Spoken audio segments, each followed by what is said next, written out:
This first comic on the Brindle stage performs all the time in New York and New Jersey, but he said he's happy to be in New Jersey tonight. Give it up for Dylan Manigian.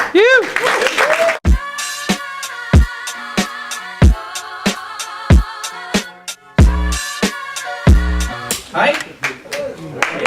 Hey, clap. Hi, I'm Dylan, and I like to cuddle after sex. It's tough for me because I'm a rapist, and it's so awkward. I'm like, will you stop quivering? You're ruining this for me. No, I'm just kidding. I never raped anyone per se. And it's always been consensual, both times. I'm Dylan. I am part Armenian. I don't know if you know about Armenia, but any last name in the world with IN is an Armenian name. And we also have our own genocide. Just after World War I, the Turks, they killed over 1 million Armenians, trying to force them out of the Ottoman Empire. And sometimes it really saddens me to think about the atrocities that my people had to suffer. But I'm also half German, so sometimes it really cheers me up.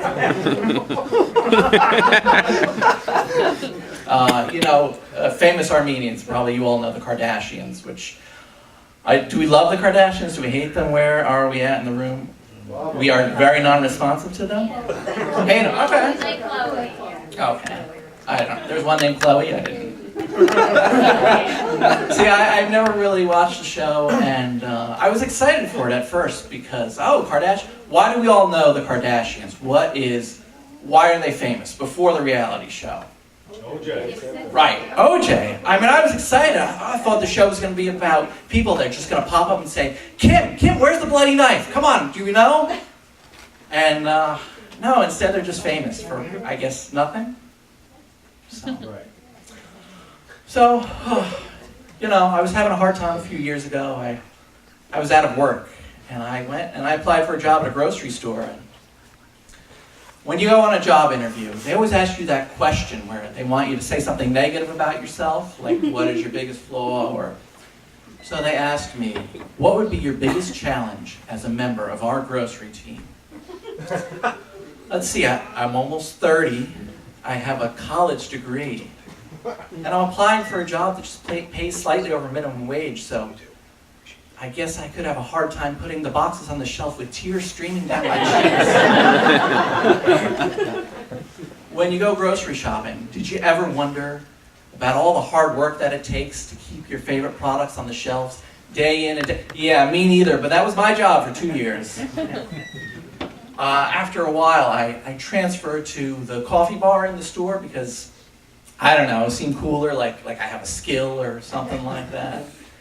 And one day, while I was working, a woman, she asked me, could you give me a recommendation? What is your favorite coffee that you have here? And I was honest. I said, I don't really like coffee. It all tastes the same to me. And she was in shock. You don't like coffee? Then why would you work in a coffee bar?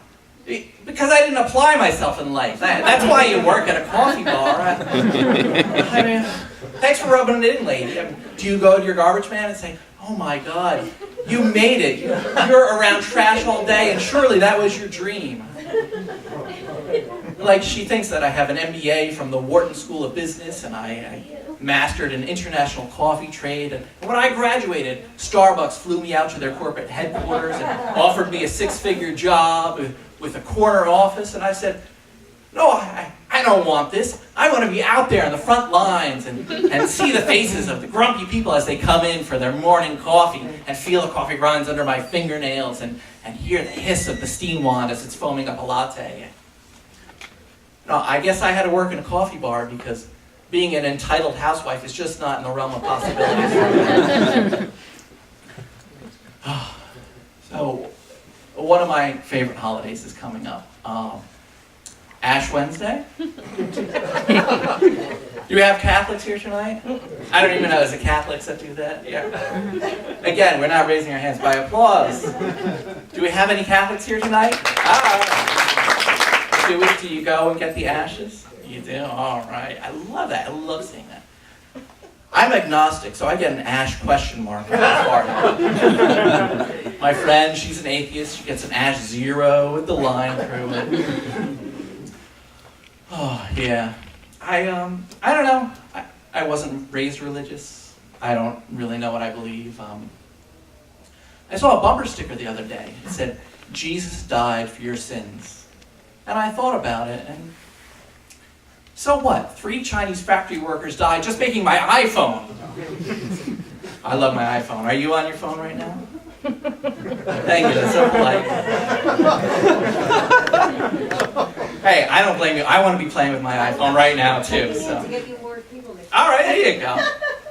I want to be on my iPhone right now. I love it. I'm constantly on it.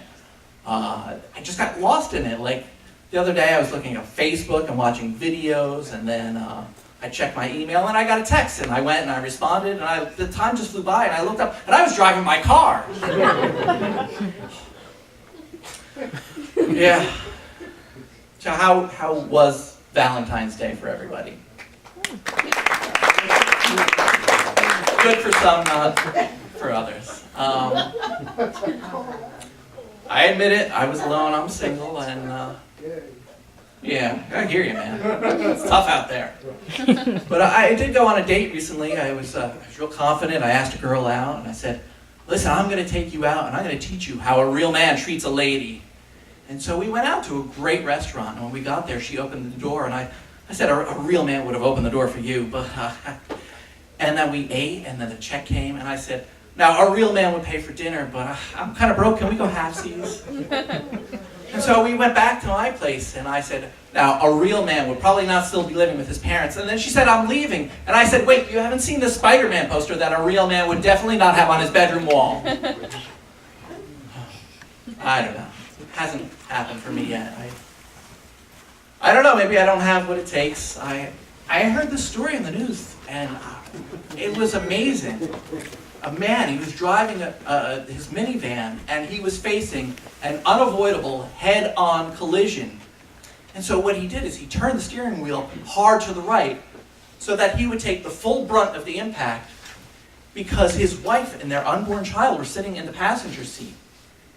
And he died, and they lived. He saved them.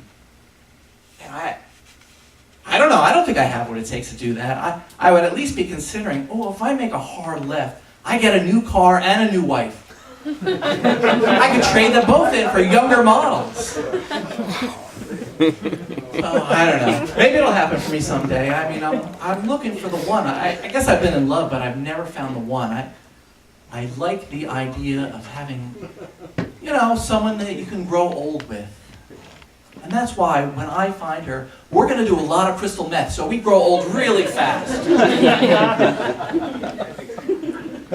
So do we have music fans? I know, that's such a funny question. Do we have anyone here who hates music and hates love? Yeah. So I like music, but there are some songs out there that have questionable lyrics that I don't know. The first one is this new song, Happy, by Pharrell. You love that song, right? How many times do you hear it today? At least 20? Yeah, right. And I like it too, but I don't know, he's got this line.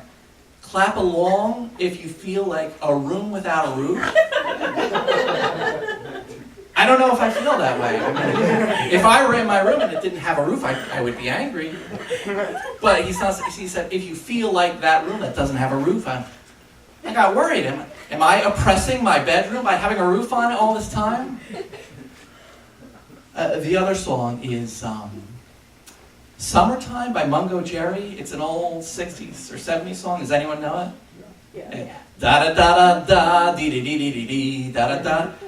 Anyway, there's a line in this song. It drives me crazy. It's,